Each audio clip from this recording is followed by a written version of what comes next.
Imagine you could open a terminal window and log into the Roman Empire. Not the marble statues, not the gladiator movies, the actual system, the running code. What would you find? You would find an operating system that managed 60 million users across 3 continents. You would find a network with 50,000 miles of hardwired roads. You would find an identity protocol called citizenship, a legal API that still runs beneath half the world's governments, and a security architecture that kept the peace for 2 centuries. And then, if you scrolled far enough through the logs, you would find the crash. The moment the inputs exceeded the buffer, the moment the whole architecture of control began to overwrite its own memory. Today we are not going to tour Rome. We are going to audit it. We are going to treat the Roman Empire as software, read its source code line by line, and figure out exactly why the most stable system in ancient history threw a fatal exception it could never recover from. Stay with me, because the bug that killed Rome is still in production today. Let's start with the core problem Rome had to solve, because every piece of software exists to solve a problem. The problem was this: how do you control territory you cannot see? In the ancient world, power was physical. A king ruled as far as his voice carried, then as far as his soldiers could march before the food ran out. Most empires before Rome were essentially extortion networks. The Assyrians, the Persians, the successors of Alexander, they conquered, they demanded tribute, and they sent an army whenever a region stopped paying. That is not an operating system. That is a denial of service attack repeated annually. It does not scale. The cost of enforcement grows with every mile of distance, and eventually, the periphery costs more to hold than it yields. Rome's genius was that it stopped thinking about power as a thing you project and started thinking about it as a thing you install. Rome did not just conquer a territory, it formatted it. It laid down infrastructure, protocols, and incentives so that the territory would, over time, run Rome on its own hardware. The conquered would maintain the system themselves, voluntarily, because the system paid them to. That is the difference between a raid and a platform, and it is the single most important idea in this entire story. Now, every system has a boot sequence, and Rome's was ugly. Version 1, the kingdom, was a small monarchy on some hills by the Tiber River, and it crashed early. Around 509 BC, the Romans expelled their last king and rewrote the kernel. The new version was the Republic, and its core design principle was radical for its time. No single point of failure. The Romans had been burned by a tyrant, so they architected against tyranny the way engineers architect against a server going down. Executive power was split between 2 consuls, each able to veto the other. Terms lasted 1 year. Below them ran a whole stack of magistrates with narrow, defined permissions.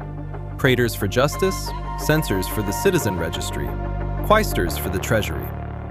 Above them sat the Senate, a persistent advisory layer of former office holders that held institutional memory. And underneath everything ran the popular assemblies, where citizens voted. Look at that structure with an engineer's eye. It is redundancy, separation of privileges, term limits as automatic session expiry, and a veto system as a rollback mechanism. The Romans even built in a documented exception handler. In a true emergency, they could appoint a dictator with full root access, but the role self-terminated after 6 months. For centuries, that handler worked. Men took absolute power, used it, and gave it back. Hold that thought, because the day the 6-month timer stops working is the day the Republic dies. But Constitution alone is just documentation. What made Rome real was the hardware layer, and the hardware layer was the roads.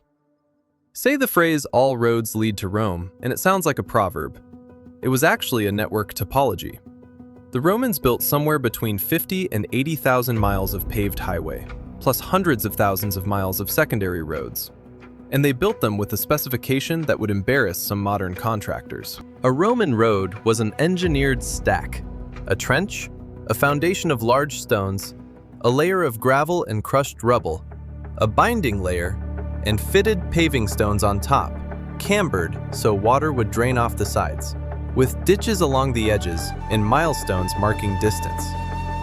These roads ran straight through hills rather than around them, over marshes on pilings, across rivers on bridges whose arches still stand 20 centuries later. Why the obsession with straightness and durability? Because the roads were not built for trade. That is the detail most people miss. They were built for throughput of force. A legion on a Roman road could move 20 miles a day, every day, in any season. The road network collapsed the effective size of the empire. A rebellion that would once have festered for a year before an army arrived now saw eagles on the horizon in weeks. The roads were bandwidth, and once the bandwidth existed, everything else flowed through it. Merchants, tax collectors, letters, ideas, gods. Commerce was not the purpose of the network. Commerce was the killer app that showed up after the network was live. That pattern should sound familiar. It is exactly how the internet happened, a military communications project that accidentally became the substrate of civilization. Rome ran that experiment first. Layered on top of the roads was the messaging system, the cursus publicus, the state courier service. Relay stations were spaced along the highways, stocked with fresh horses and riders. An urgent dispatch could cover 50 miles a day, sometimes far more. Julius Caesar reportedly outran the news of his own arrival. Think about what that means in system terms. Rome reduced latency between the center and the edge from months to weeks, and for critical packets, to days. Every empire is fundamentally limited by the speed at which the center learns what the edge is doing. The Persians had understood this with their royal road. Rome industrialized it. A governor in Syria and a clerk in Britain were, informationally speaking, in the same building. The empire could feel its own extremities. That sensation, that nervous system, was the precondition for everything else. And then there is water, which is the part of the Roman stack that makes engineers genuinely emotional. The aqueducts. 11 major lines flowed into the city of Rome alone, delivering, by some estimates, hundreds of millions of gallons a day, more per capita than some modern cities manage. And here's the astonishing part. Almost none of it was pumped. The entire system ran on gravity. Roman surveyors, using instruments no more complex than a water level and a sighting tool called a groma, maintained gradients as gentle as a few inches of drop per 100 feet, sustained over 50 miles of channel, through tunnels, over valleys on arched bridges like the Pont du Gard. 1 degree of error and the water stalls or floods. They did it again and again across the whole Mediterranean. Cities in Spain, Gaul, Africa, and Asia Minor got their own aqueducts, their own baths, their own fountains. Why does this matter for an audit of power? Because water is the ultimate dependency. A city on an aqueduct is a city that cannot rebel casually. Its population has grown beyond what local wells can support. Its comfort, its hygiene, its very scale are subscriptions to Roman engineering. Rome did not just water cities. It made cities physically dependent on the continuation of Roman order. Infrastructure as a loyalty program. Uptime as governance. Feeding the system was its own logistics miracle. The city of Rome swelled to roughly 1 million people, a number no European city would reach again for almost 2,000 years. 1 million people cannot be fed from nearby farms. So Rome built the annona, the grain supply, a standing pipeline that moved hundreds of thousands of tons of wheat every year from Egypt, North Africa, and Sicily, across the sea in freighter fleets, into the purpose-built harbor at Ostia, up the Tiber on barges, into state warehouses, and out to the population, much of it as a subsidized or free ration. This was not charity, it was capacity planning. A hungry million-person city is a riot with walls around it. The grain dole was the Romans paying down political risk with calories. And notice the architecture. The capital's daily survival now depended on shipping lanes 1,000 miles long. Rome had made itself powerful and fragile in the same gesture. Every optimization is a dependency. Every dependency is an attack surface.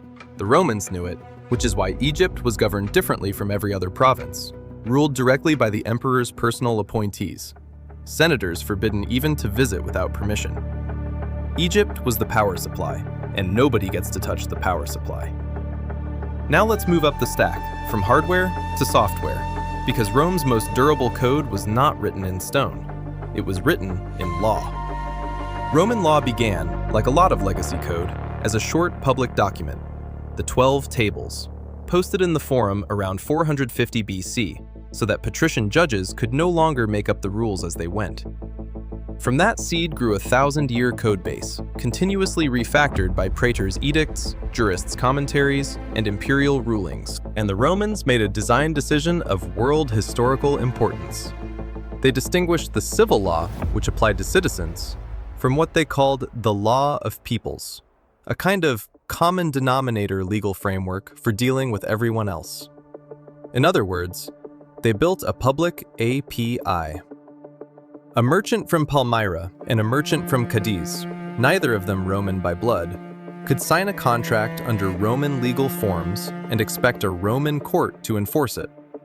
Property, contract, inheritance, liability, standardized objects with standardized methods, callable from anywhere in the empire. Predictability is the real product of law. When enforcement is predictable, strangers can transact, capital can travel, and trust becomes something you can borrow from the system instead of building person by person. Rome's legions get the monuments, but Rome's contract law did more quiet work in holding the empire together than any battle. And the proof is in the afterlife. When the Emperor Justinian's compilers boxed up the whole codebase in the 6th century, that anthology, rediscovered in medieval Italy, became the foundation of the civil law systems that today govern most of Europe, Latin America, and beyond. The empire crashed. The library survived. People are still importing its functions. On top of law sat Rome's true masterpiece, its identity and access management system, citizenship. Every state before Rome, and most after, defined membership by blood. You were born Athenian, or you never were one. Athens jealously restricted its citizenship even at the height of its power. Rome did something almost perverse by ancient standards. It made citizenship a status that could be granted, earned, and inherited independently of ethnicity. Defeated Italian communities were absorbed as partial citizens, then full ones. Freed slaves, and this is genuinely shocking for the ancient world, became citizens upon manumission, and their sons were fully eligible Romans. Provincial elites who cooperated got the franchise. Soldiers from non-citizen communities served 25 years in the auxiliaries and retired with citizenship for themselves and their children. And we have the actual bronze diplomas, physical access tokens, that certified it. Watch what this architecture does. It converts conquered subjects into stakeholders. It gives every ambitious man on the periphery a legal upgrade path that runs through loyalty rather than rebellion. Privilege escalation, but by design, sanctioned, incentivized. The Apostle Paul, a Jewish tent maker from Tarsus in Asia Minor, could stop a flogging with a single line, "I am a Roman citizen," and appeal his case to the emperor himself. That is a credential being honored at the far edge of the network, instantly, because the whole system depended on that credential meaning something everywhere. Rome scaled because it kept issuing accounts. The moment you can become Roman, Rome is no longer occupying you, it is recruiting you. Centuries later, in 212 AD, the Emperor Caracalla extended citizenship to virtually every free inhabitant of the empire at once. Historians still argue whether that was generosity or a tax grab. Either way, notice the trajectory. The exclusive club became a universal platform. Everyone was Roman now, which also meant, in a quiet way, that being Roman no longer purchased what it once had. When every account is premium, premium is just the default skin. Now for the enforcement layer, the legions. And I want to reframe what they actually were. The popular image is of Rome as a war machine that won through ferocity. Mostly false. Rome lost battles constantly, sometimes catastrophically. At Cannae, Hannibal annihilated perhaps 50,000 Romans in a single afternoon. one of the deadliest days of combat in human history. Any normal ancient state would have sued for peace. Rome refused negotiation, raised new legions, and ground on for another decade until Carthage fell. That is the actual Roman military secret. Not superior soldiers, but superior regeneration. The system could absorb the loss of an army the way a modern data center absorbs the loss of a server rack. Because the army was not a heroic war band, it was a standardized, documented, reproducible process. Every legion was built the same.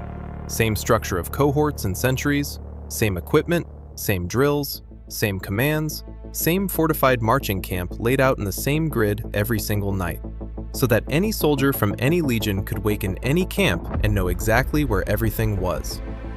Training was relentless.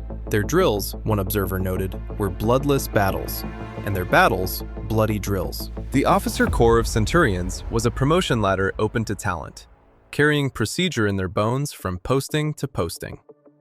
In software terms, Rome had containerized violence. The legion was an image you could deploy anywhere, and it would run identically in the fog of Britain or the sands of Syria. And when it wasn't fighting, and here is the beautiful efficiency, the army was the public works department. Legionaries built the roads, the bridges, the aqueducts, the frontier walls. The enforcement layer and the infrastructure layer were the same payroll. About 30 legions, roughly 150,000 citizen soldiers, plus as many auxiliaries, secured an empire of 60 million. That is one soldier per 200 inhabitants, a policing ratio modern states would envy. You cannot hold that ratio with force. You can only hold it if the system mostly enforces itself. If most people, most of the time, comply. Because compliance pays. The legions were not the operating system. They were the exception handler. And the measure of Rome's success was how rarely the exception fired. Money was the next protocol, and Rome understood money the way platform companies understand default settings.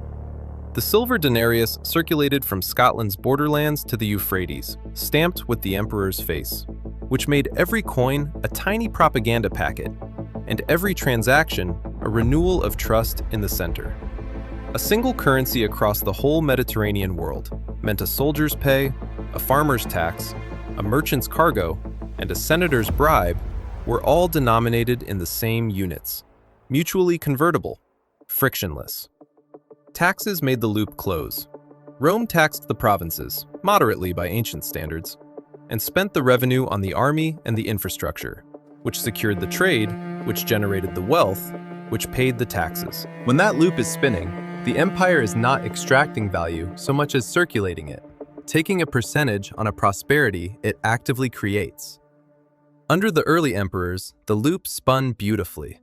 A merchant could ship wine from Italy to India and back, insured by Roman law, protected by Roman fleets that had swept the sea of pirates, paid in coin that every port accepted. The Mediterranean became what the Romans called, with breathtaking confidence, Mare Nostrum, our sea. The empire's internal market was the largest free trade zone the planet would see for the next 1,500 years. But file this away for later. The entire monetary protocol had a single point of failure. The coin was trusted because the metal was real. The state controlled the mints, which meant the state possessed, at all times, the technical ability to lie with money. It just hadn't needed to yet. There is one more layer to admire before we watch things break, and it might be the cleverest. How Rome actually administered the provinces, because the honest answer is, barely. The imperial civil service was minuscule. A governor arrived in a province of millions with the staff you could fit in a large dining room. There was no colonial bureaucracy in the modern sense. Instead, Rome ran what a modern architect would call virtualization. Each city in the empire kept its own local government, its own councils, magistrates, and elites, running local affairs in the local manner. Rome simply required that certain outputs be delivered. Taxes collected, order maintained, loyalty performed.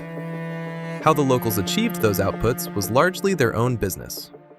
The empire was a hypervisor, and every city was a virtual machine, believing itself, in day-to-day experience, to be mostly self-governing. On the frontiers, Rome extended the same trick outward with client kingdoms, buffer states run by friendly kings, Herod's Judea, Cleopatra's Egypt for a time, various Armenian and Arabian and Germanic rulers who did the expensive work of governing rough edges, while Rome held the option to convert them into provinces whenever convenient.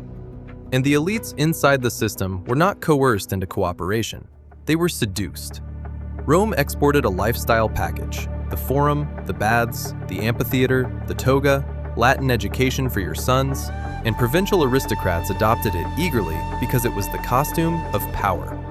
The historian Tacitus, with the coldest eye in Latin literature, watched Britons take up Roman dress and Roman banquets and wrote that they called it civilization, when it was really part of their enslavement. That sentence is the entire playbook of soft power, written down 19 centuries before anyone coined the term. Rome's deepest control was never the garrison. It was the fact that the ambitious everywhere wanted in. So there is the architecture. Roads for bandwidth, couriers for latency, aqueducts and grain for dependency, law for predictability, citizenship for identity and incentive, legions for exception handling, currency for exchange, virtualization for administration, culture for desire. Layer on layer, beautifully coupled. Now let's watch it strain. Because the first great crash came not from the barbarians, it came from the success of the system itself. The Republic, remember, was designed for a city-state. Its constitution assumed office holders who lived within walking distance of the forum, armies of citizen farmers who went home for the harvest, and campaigns a season long. Then the system succeeded so hard that every assumption broke. Conquest flooded Italy with wealth and slaves. Slave-worked estates swallowed the family farms. The displaced farmers drifted into Rome as a landless urban mass. And the citizen militia model collapsed because men with no land could not equip themselves. Around 107 BC, the general Marius applied the obvious patch: recruit the landless poor into professional armies, and promise them land on retirement. Read that patch note carefully, because it is the death warrant of the Republic 100 years early. A professional soldier's pension now depended not on the state, which had no standing pension system, but on his general's personal ability to extract land grants from the Senate. The legion's loyalty quietly repointed from Rome to their commanders. Rome had privatized the enforcement layer without noticing. Every civil war of the next century, Sulla marching on Rome, Caesar at the Rubicon, Octavian against Antony, is the same root cause replaying. Armies that answered to men instead of institutions. The Republic's elegant safeguards, the vetoes, the term limits, the collegial offices, all assumed that no player could bring force to the table. Once generals could, the Constitution was just a piece of paper in the path of a legion. In 49 BC, Caesar crossed the Rubicon with one of them.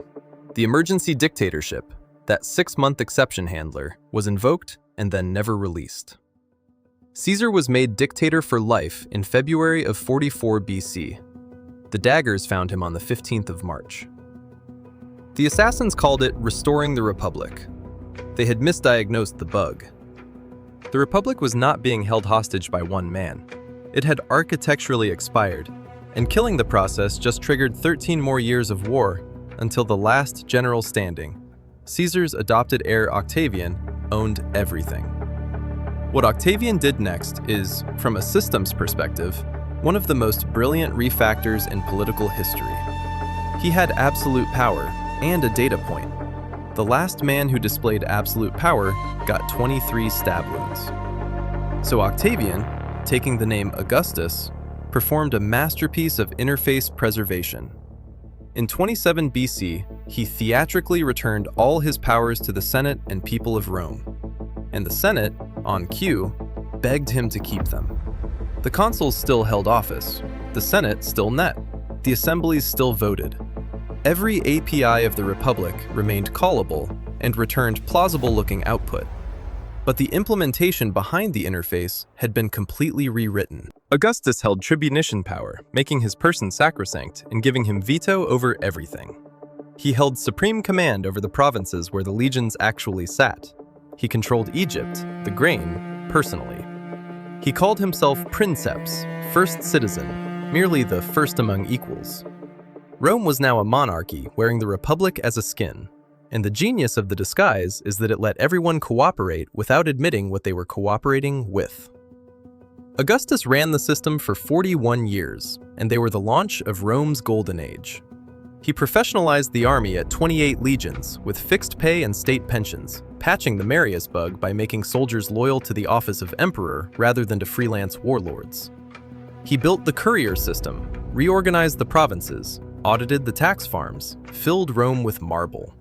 The machine hummed. But inside the refactor, Augustus left one function undefined, and it was the most important function in the whole codebase: succession. The emperor could not be hereditary king.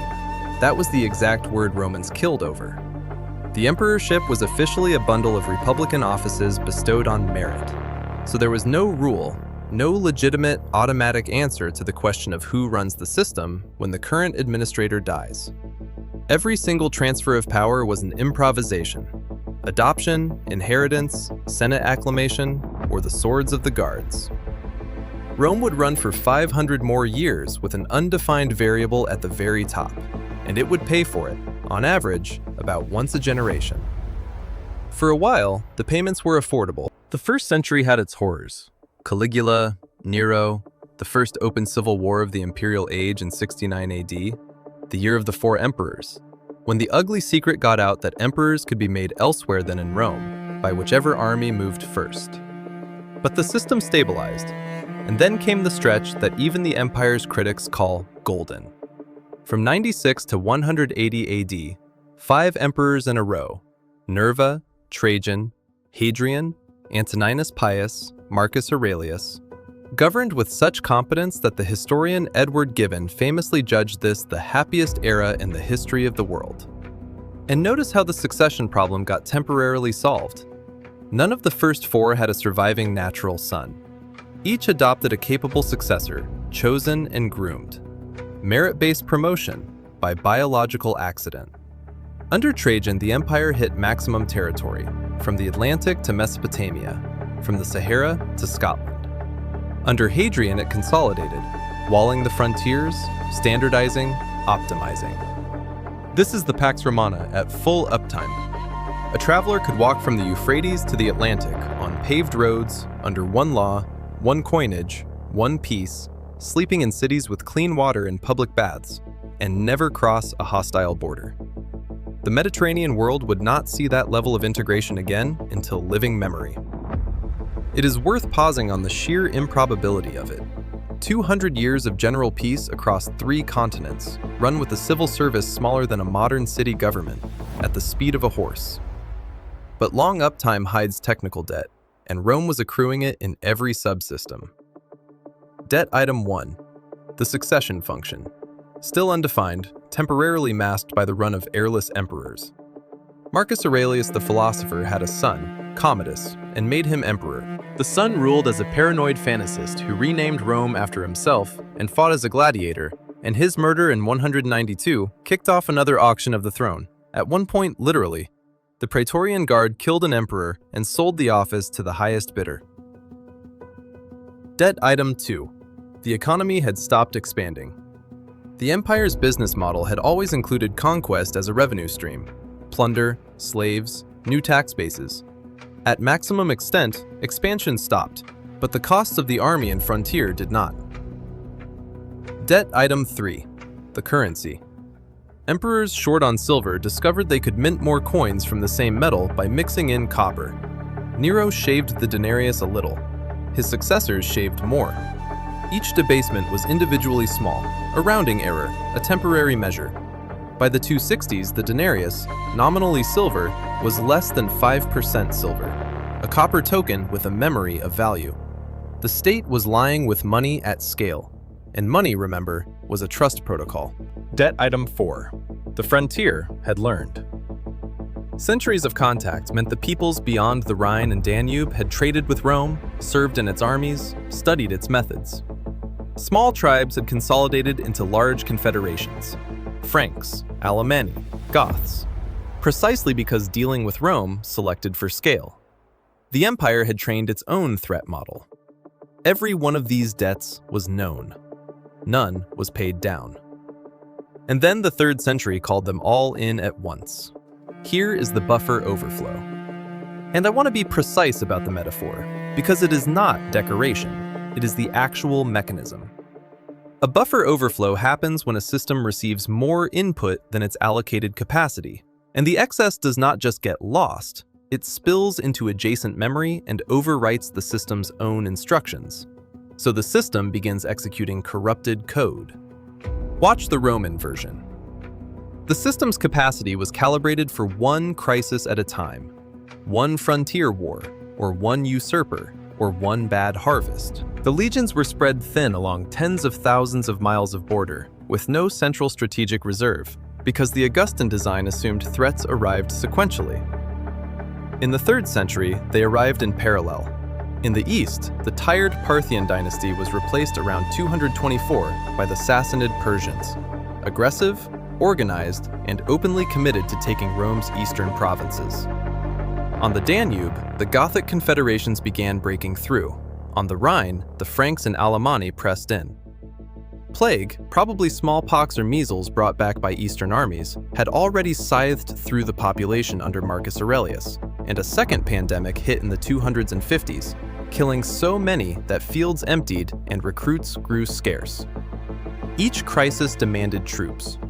Troops pulled from one frontier opened a hole in another, and now the corrupted code phase. Every general who won a victory became instantly a potential emperor, because his soldiers, paid in increasingly worthless coins, would proclaim anyone who promised a bonus. Between 235 and 284, Rome burned through more than 20 emperors. Some historians count over 50 claimants, with an average reign of roughly 2 years, almost all of them dying violently, mostly at the hands of their own troops. Think about what that means operationally. The empire's defense system and its political system had merged into a single failure loop. To fight the invaders, you needed a good general. Every good general was a coup in waiting.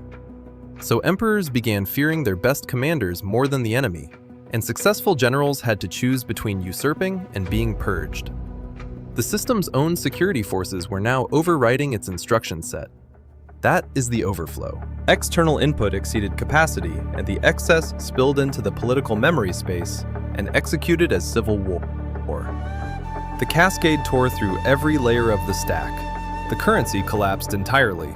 With coins worthless, the state began collecting taxes in kind: grain, leather, labor, and the sophisticated monetary economy of the Mediterranean partially reverted to barter. Trade contracted because the sea and roads were no longer safe, and the money was no longer money. Cities across the empire, unwalled for 2 centuries, that is how deep the peace had run, frantically threw up fortifications, often cannibalizing their own temples and theaters for stone. Rome itself got a massive new circuit of walls under Aurelian, and you can still walk beside them today. The capital of the world, admitting in brick that the world was no longer safe. In 260, the unthinkable benchmark. The Emperor Valerian was captured alive in battle by the Persian king Shapur and died a prisoner, the Persians carving the humiliation into cliff faces. The empire then simply fragmented. The Gallic provinces, Britain, and Spain seceded under their own line of emperors for 14 years. In the east, the caravan city of Palmyra, under its queen Zenobia, carved out an empire from Anatolia to Egypt. For a moment in the 200s and 70s, there were effectively 3 Roman empires, and it was entirely reasonable to expect the system was terminal. That it was not, that soldier emperors from the Balkans, Claudius Gothicus, Aurelian, Probus, fought the fragments back together in a series of brutal campaigns, is one of history's great recoveries. Aurelian reunified the whole thing in about 5 years, and was, of course, murdered by his own officers shortly after. The hardware had been reassembled, but everyone understood that the old operating system could not simply be rebooted. It needed a rewrite. The rewrite arrived in 284 with Diocletian, a soldier's son from the Balkans who clawed his way to the purple, and who turns out to have been one of the most radical system administrators in history. Diagnosed the failures as he did. The empire was too big for one administrator, so partition it. Diocletian split the system, first into two, then into four. The Tetrarchy, two senior emperors, the Augusti, each with a junior Caesar, each ruling a quadrant with his own capital. None of those capitals Rome, which had become a ceremonial legacy directory nobody actually ran anything from. Succession undefined. So define it. With Caesars as designated heirs who would step up when the Augusti retired. And Diocletian actually did retire, voluntarily, the first emperor ever to log off alive, growing cabbages on the Dalmatian coast. Usurpation risk. So shrink the provinces, doubling their number, so no governor held enough resources to rebel, and split civil from military command, so the man with the army was never the man with the tax rolls. Currency dead, economy chaotic. So attempt a total command economy patch, new coinage, an empire-wide census, taxes assessed in units of land and labor, and a famous edict fixing maximum prices for everything from wheat to lions to a lawyer's fees, on pain of death. The price controls failed exactly the way price controls fail. Goods just vanished from markets. But the deeper redesign held, and notice its cost. The lean hypervisor was gone. The new empire was a heavy, intrusive machine, with a bureaucracy several times larger, a bigger army, higher taxes, and a court remodeled on Persian lines. The emperor, no longer a first citizen you might petition in the street, but a jeweled, sacred presence you prostrated yourself before. Rome had survived the overflow by becoming a different program that kept the old name. And there was one subsystem Diocletian identified as incompatible with the rebuild. A fast-growing network that answered to an authority outside the emperor. His empire-wide persecution of the Christians was, in effect, an attempt to uninstall them. It failed completely. The network had already replicated too widely, and it had features the empire itself was losing: strong identity, mutual aid, distributed leadership, persecution-tested resilience. His successor drew the opposite conclusion, and it changed the world.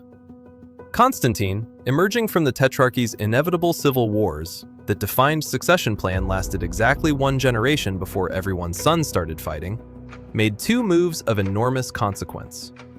First, in 312, he stopped fighting the Christian network and merged with it, legalizing Christianity, then favoring it, funding it, and chairing its councils. Cynically described, the empire, having lost its old integration layer, the civic pagan consensus that had bound elites for centuries, adopted a new middleware, one with better engagement metrics and a hierarchy of bishops conveniently mapped onto the empire's own administrative map. Second, in 330, he founded a new capital on the Bosphorus, Constantinople, a purpose-built command center at the hinge of Europe and Asia, near the money and the threats, ringed by waters and walls. And he minted a new gold coin, the solidus, kept honestly pure, which would anchor Mediterranean trade for 700 years, one of the longest-running stable currencies in human history. Step back and look at the 4th century empire. New capital, new religion, new coin, new bureaucracy, new army structure with mobile field forces backing the frontier troops. Virtually every component had been swapped while the system stayed running. As a feat of live migration, it is astonishing. But the load had not gone away, and the two halves of the partitioned empire were not equally provisioned. The East had the deeper tax base, the bigger cities, the shorter, more defensible frontiers, and Constantinople's fortifications. The West had the long, cold Rhine-Danube line, a thinner economy, and Rome's prestige without Rome's resources. The partition that saved the whole would eventually let one half fail without the other. The final cascade began far away, with an input nobody in the system had modeled: the Huns, steppe cavalry pushing westward out of Central Asia in the 370s, crushing everything in their path and shoving whole displaced peoples up against the Roman frontier. In 376, an enormous mass of Goths appeared on the Danube, refugees, not invaders, begging admission to the empire. And here the audit finds something important. The fatal error was not the input, it was the handling. Rome had absorbed migrating peoples for centuries. It had a working routine: disperse them, settle them, recruit them, Romanize them. the same assimilation pipeline that had turned Gauls and Spaniards and Illyrians into emperors. This time the routine was botched. The Goths were admitted, then starved and extorted by corrupt local officials, some reportedly selling them dog meat at the price of a child sold into slavery. The refugees became an army out of sheer survival, and in 378 at Adrianople, they destroyed an imperial field force and killed the Eastern Emperor Valens on the battlefield. The strategic aftermath mattered even more than the defeat. The Goths could not be expelled, so they were settled inside the empire by treaty, as an intact people under their own leaders, serving the empire as allies, foederati. Read that carefully in system terms. For the first time, a large armed module was running inside the empire's memory space without being assimilated into the empire's process. Not converted into Romans, just hosted, semi-trusted third-party code with its own command structure. And the West, chronically short of manpower and money, made this shortcut standard practice, hiring whole barbarian confederations to fight other barbarian confederations, paying them in land when coin ran short. The enforcement layer of the Western Empire was progressively outsourced until the Western Roman army was in large part a coalition of barbarian warbands with Roman job titles. The 5th century collapse of the West, seen from inside, was not one dramatic fall, but a cascading loss of subsystems, each amplifying the next. In the winter of 406, with the field army pulled to Italy to face a Gothic invasion, the Rhine frontier, undermanned, was crossed en masse by Vandals, Alans, and Suebi, who poured into Gaul and could never afterward be fully expelled. Britain, its garrison stripped, dropped off the network around 410, the emperor reportedly writing to its cities that they must see to their own defense, the imperial equivalent of a service being formally deprecated. That same year, Alaric's Goths, inside the empire since Adrianople, unpaid and stonewalled once too often in their negotiations for land and titles, walked into the city of Rome itself and sacked it. The material damage was moderate, the psychological damage was tectonic. Rome had not fallen to a foreign enemy in 800 years. Across the Mediterranean, Jerome wept in Bethlehem that the city that had taken the world had itself been taken. And Augustine wrote The City of God to answer the roar of a question. If Rome could fall, what was permanent?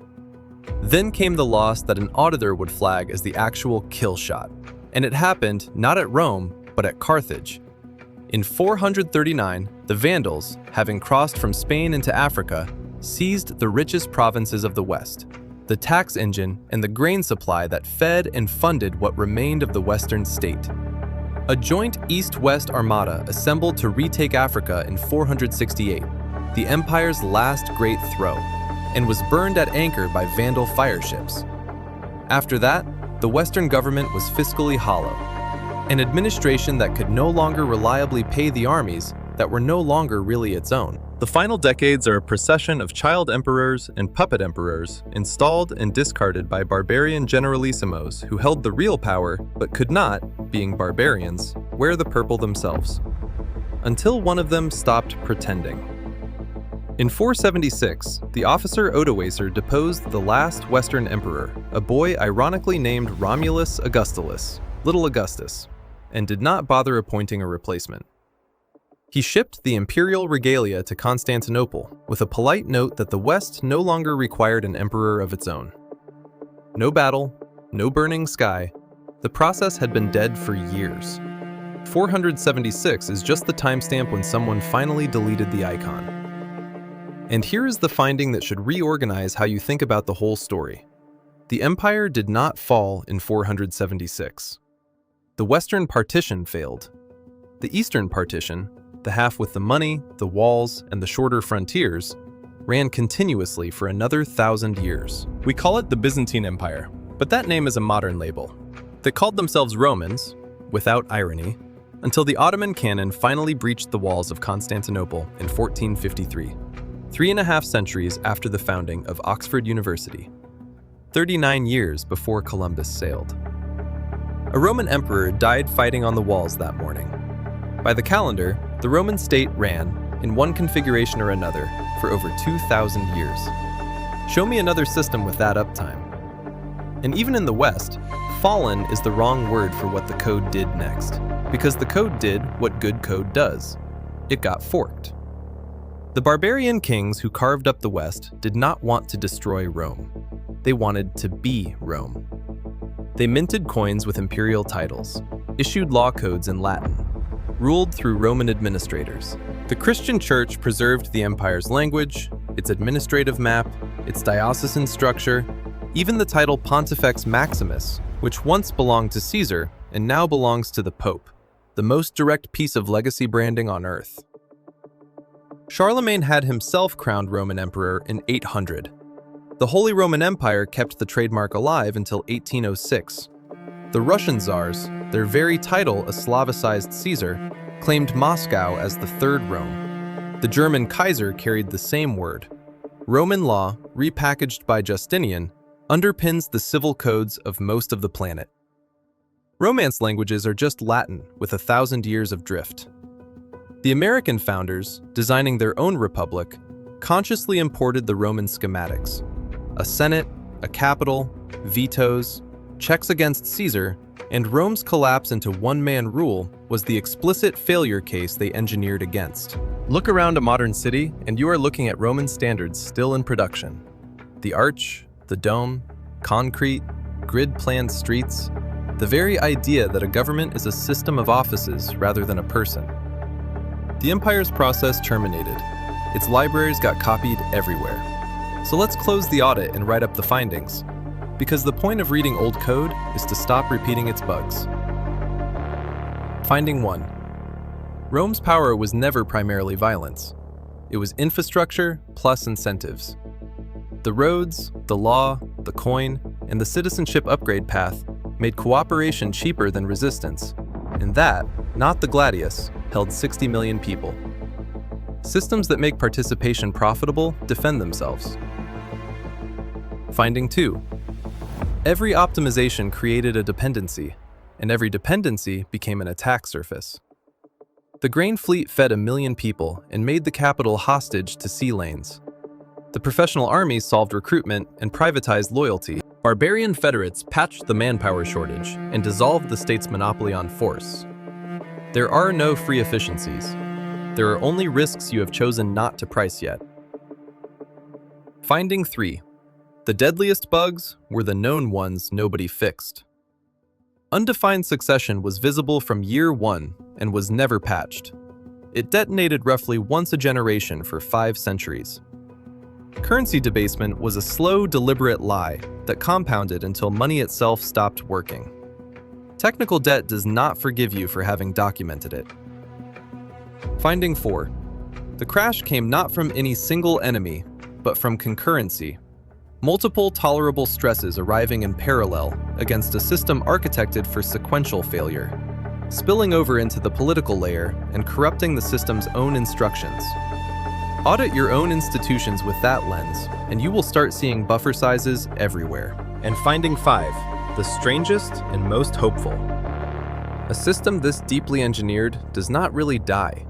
It decomposes into libraries, and the libraries outlive the platform.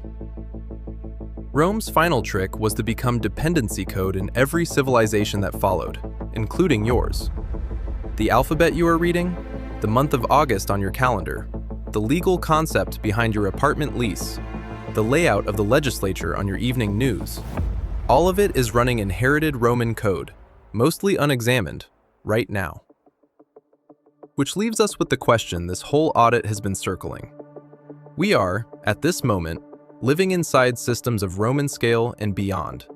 Global networks of trade, finance, information, and force. Optimized to brilliance, coupled tightly, calibrated for crises that arrive one at a time. The engineers of those systems assure us the capacity is sufficient. So did Rome's. The empire's story is not a prophecy, and history does not repeat like a loop, but it does rhyme like a recursion. Rome teaches that the strongest systems fail, not when they are weak, but when they are so strong for so long that everyone forgets the buffer has a size. So here's the closing thought to take with you. the last line of the audit report. The Roman Empire was the most successful control architecture in human history, and it crashed anyway. Not because the barbarians were strong, but because the inputs finally exceeded the design, and the design had stopped being questioned. Every system you trust today has a buffer. Somewhere, right now, it is quietly filling. The Romans never saw the overflow coming, because for 200 golden years, the system had simply always worked. Keep auditing. Thanks for watching. And if this changed how you look at an old empire, or a modern one, you know what to do.